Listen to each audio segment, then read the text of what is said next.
martes 23 de junio del 2026.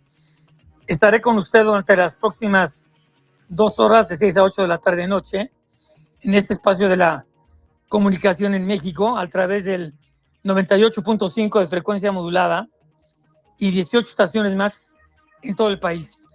Bueno, pues ya lo tendremos al tanto de lo que sucede en este campeonato mundial de fútbol. Y mientras tanto, pues saludo siempre con mucho gusto a Heriberto Vázquez Muñoz, y te escuchamos, mi querido Heriberto, con el resumen del más importante hasta el momento. Muchas gracias, Oscar Mario Beteta. Bienvenidos a este espacio. Son las 6:04 p.m. Bienvenidos. Martes 23 de junio del año 2026 del capítulo de nuestras vidas. Y vamos a iniciar con un resumen informativo.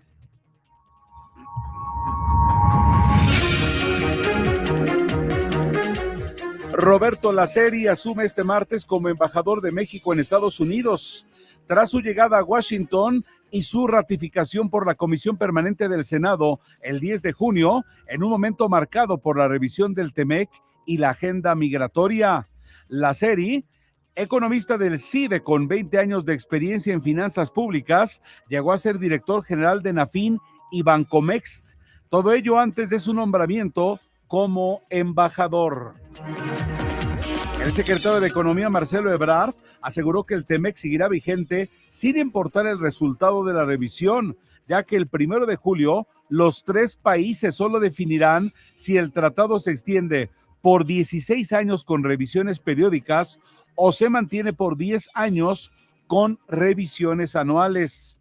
El funcionario mexicano detalló que la negociación tras la más reciente ronda en Washington ha sido altamente técnica, centrada en temas como el sector automotriz y las reglas de origen.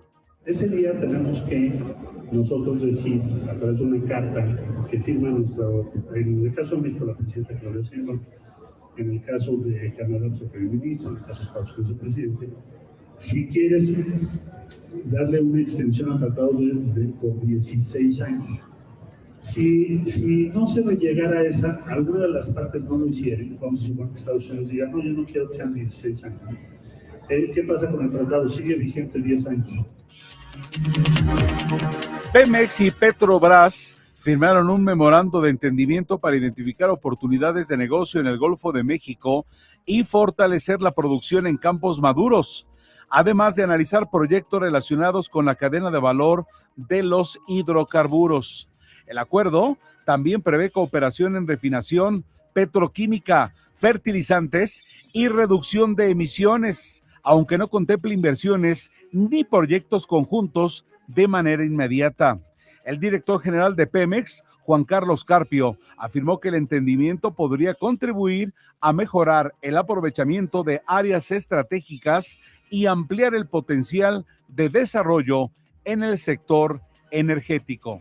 Esta firma sea el inicio de una relación cada vez más profunda entre Petrobras y Pemex, que sea el punto de partida de una agenda de colaboración estratégica y de largo plazo para el beneficio de todas y todos. Nuestra presidenta, Claudia Sheinbaum, nos ha convocado a construir puentes, a fortalecer los vínculos con nuestros socios estratégicos, a impulsar una integración basada en el respeto mutuo, el beneficio compartido y la cooperación efectiva. Bajo esa directriz, Pemex asume con entusiasmo el compromiso de convertir este acuerdo en resultados concretos y en oportunidades reales. La Comisión Permanente del Gobierno avaló licencia a 11 legisladores de Morena y del Partido Verde para participar en el proceso interno del Partido Guinda como aspirantes a candidatos a gobernaturas en 2027. Entre los legisladores que dejan su cargo están 5 senadoras, 5 diputados de Morena y 1 del Verde, que buscarán la candidatura en estados como Aguascalientes, Tlaxcala, Michoacán, Querétaro, Zacatecas y Colima. Quiero decirle que está muy al pendiente de Heraldo Media Group y sus diferentes plataformas, porque estamos listos con un equipo de profesionales de la información para llevarle la ruta 2027. Hay mucho que comentar para ustedes. Nada más quiero adelantarle en este espacio de Oscar Mario Beteta, en este espacio de la comunicación en México, lo que habrá. Estamos hablando, fíjese usted, 17 gobernaturas, 16 alcaldías de la Ciudad de México, diputaciones locales de los 32 congresos de cada entidad, 2,478 ayuntamientos o alcaldías de todo el país y 500 diputaciones federales. Reitero a ustedes, en Heraldo Media Group y sus plataformas digital, prensa escrita, televisión y radio, escuche y vea a nuestros profesionales de la información para conocer todo acerca de este proceso electoral. Estamos listos para llevarle el pulso de las elecciones en la ruta 2027. Diputados y senadores instalaron con 22 meses de retraso la Comisión Bicameral de Seguridad Nacional, encargada de supervisar las políticas de seguridad del Estado. Su presidente, el senador Eugenio Segura, destacó que los homicidios han caído 46% desde septiembre del 2024 y que la Guardia Nacional alcanzó un máximo histórico de 120,000 elementos, aunque reconoció que aún hay retos pendientes en la estrategia de seguridad. A la apertura con funcionarios y funcionarias federales. Queremos, como lo comentamos cada uno de nosotros en las participaciones, tener mucha comunicación, mucha coordinación, estrechar esta coordinación que tenemos entre el Poder Legislativo y Ejecutivo y siempre hacerlo en pro de México y, por supuesto, la seguridad de todas y todos los mexicanos. Un juez federal negó el amparo al vicealmirante Manuel Roberto Farías Laguna, acusado de encabezar una red de huachicol fiscal desde la Secretaría de Marina, por lo que se mantiene vigente su vinculación a proceso por delincuencia organizada y sigue preso en el penal del Altiplano. Farías Laguna, sobrino político del exsecretario de Marina, José Rafael Ojeda Durán, ha acusado en cartas a la presidenta Claudia Sheinbaum que los verdaderos culpables del huachicol fiscal están en Morena.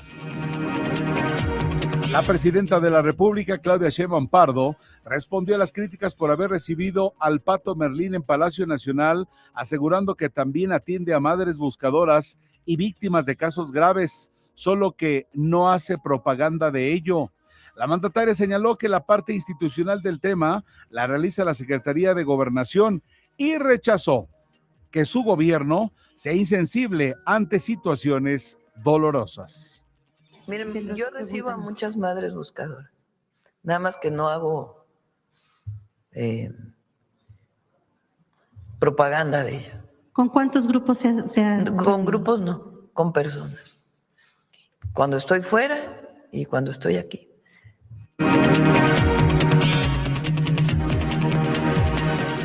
El gobierno de la Ciudad de México aplicará ley seca este miércoles con motivo del partido entre México y Chequia. La medida estará vigente de las 3 de la tarde del miércoles a las 7 de la mañana del jueves en el perímetro al centro histórico y en colonias de la alcaldía Cuauhtémoc, donde se prohibirá la venta de bebidas alcohólicas para llevar, explicó César Cravioto, secretario de Gobierno de la Ciudad de México. Solamente no pueden vender bebidas para llevar. Esto es lo que el día de hoy se publica en la Gaceta. ¿Y qué colonias incluye? El perímetro A del centro histórico, la colonia Centro, la colonia Tabacalera, la colonia Juárez, la colonia San Rafael y la colonia Cuauhtémoc. Reiteramos esta información de las 3 de la tarde del miércoles a las 7 de la mañana del jueves en esta zona que acaba de comentar el secretario de Gobierno de la Ciudad de México, César Cravioto. Para el encuentro del día de mañana, las autoridades desplegarán un operativo con 7,500 elementos de seguridad ciudadana y 720 de la Fuerza de Tarea Conjunta, con presencia en el Estadio Ciudad de México, el Fan Fest del Zócalo y Paseo de la Reforma. El jefe policíaco Pablo Vázquez detalló que 3,275 elementos cubrirán el Zócalo con 5 accesos y 3 cinturones de seguridad, mientras otros 4,200 resguardarán Paseo de la Reforma. El objetivo principal será el cuidado de 3 espacios principales: el Estadio Ciudad de México, donde se llevará a cabo el encuentro deportivo, el FIFA Fan Festival en el Zócalo capitalino y el corredor Paseo de la Reforma, en donde se espera la presencia de un gran número de aficionadas y aficionados para presenciar el partido y para los festejos posteriores, además, por supuesto, de los festivales futboleros de la ciudad. Y bueno, pues para hacerse visibles, la Alianza Mexicana de Organización de Transportistas convocó a bloqueos en los 32 estados del país este miércoles para exigir mayor seguridad en carreteras y reducir costos de operación del transporte de carga. La organización adelantó que también podría realizar una marcha hacia el Zócalo de la Ciudad de México y afectar vías principales de acceso a la capital durante el partido entre México y Chequia del Mundial 2026. Por cierto, la Copa del Mundo también deja historias fuera de la cancha. Este martes en Guadalajara, Julie y Ashley verán frente a frente a sus selecciones en el partido entre Colombia y la República Democrática del Congo. Julie es colombiana, Ashley congoleña, y aunque por unos minutos serán rivales en las gradas, su amistad ha quedado por encima de cualquier marcador. Nuestra corresponsal en Jalisco, Adriana Luna, nos presenta esta historia. Gracias, un saludo a todos. Julie y Ashley están en Guadalajara porque van al encuentro entre Colombia y el Congo. Los padres de Julie son de Barranquilla y los de Ashley del Congo. Ambas se conocieron en la escuela en San Francisco, California, y son futbolistas amateur. San Francisco, California, de acuerdo. Y nos visitas para el Mundial. Estamos muy emocionados de estar aquí para el partido del martes, Colombia contra el Congo. Sí, estamos listos para la fiesta.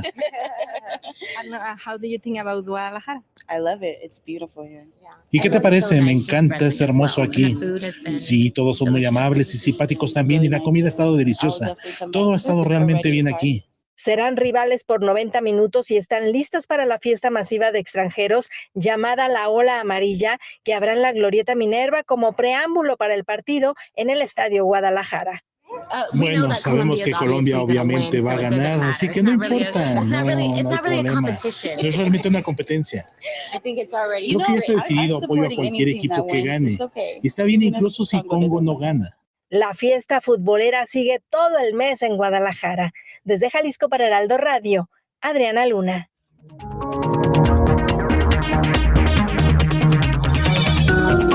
La actividad económica creció 2.2% anual en abril, según el indicador global de la actividad económica del INEGI, y avanzó 1.2 puntos porcentuales respecto a marzo, su mejor registro mensual en 24 meses.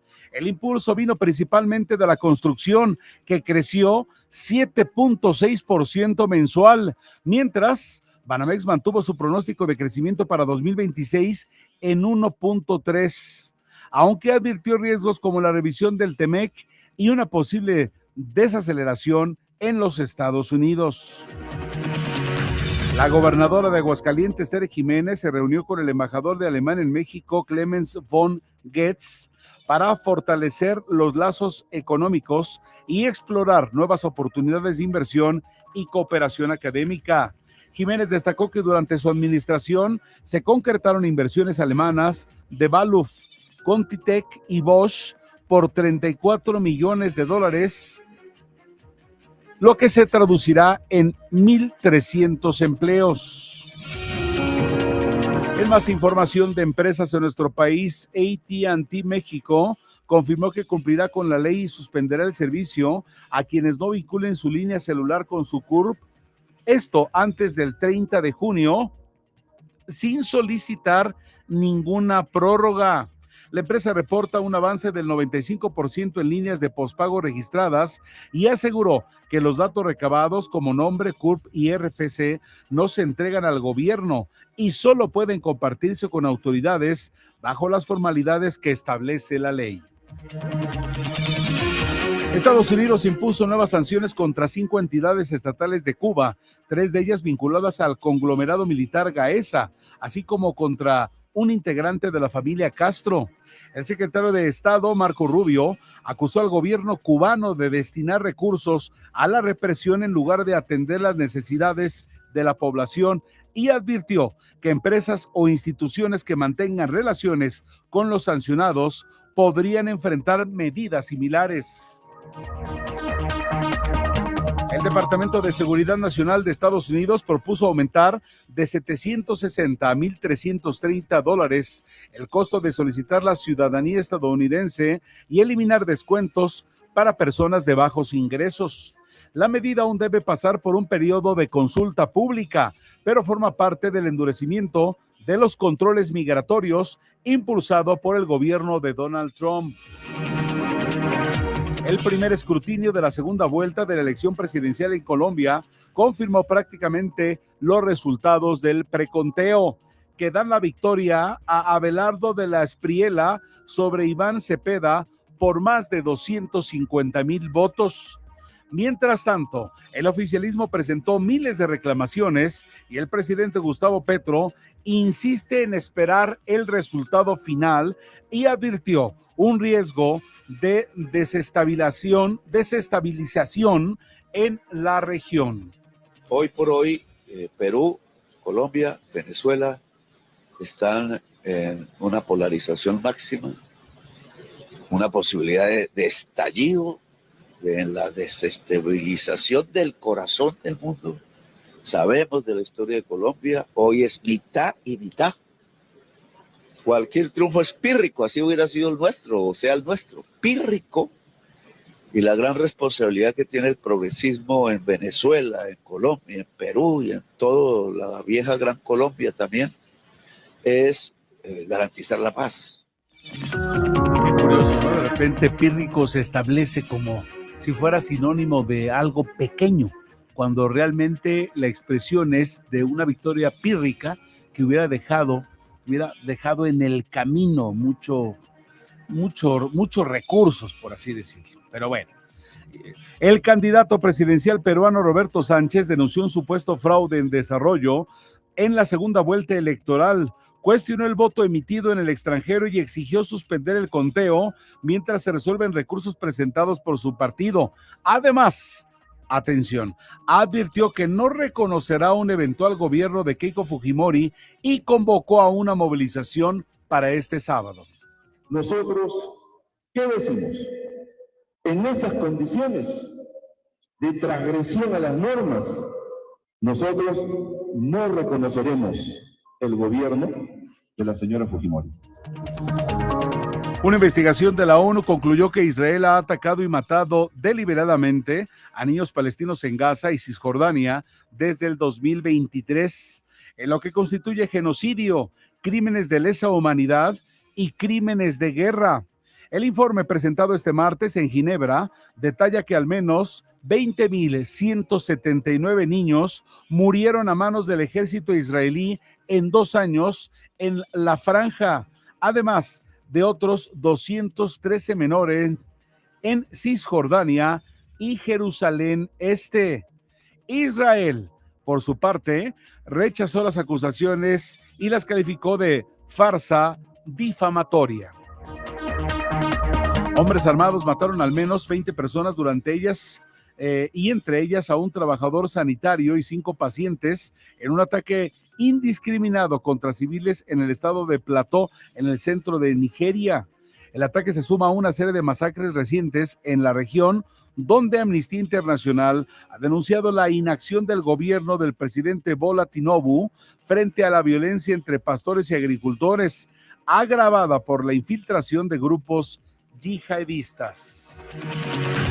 Un niño de 12 años murió arrastrado por varios kilómetros tras quedar atrapado en el cinturón de seguridad durante un asalto en Santiago de Chile, cuando una banda de 5 personas amenazó con armas a su familia para robarles el vehículo.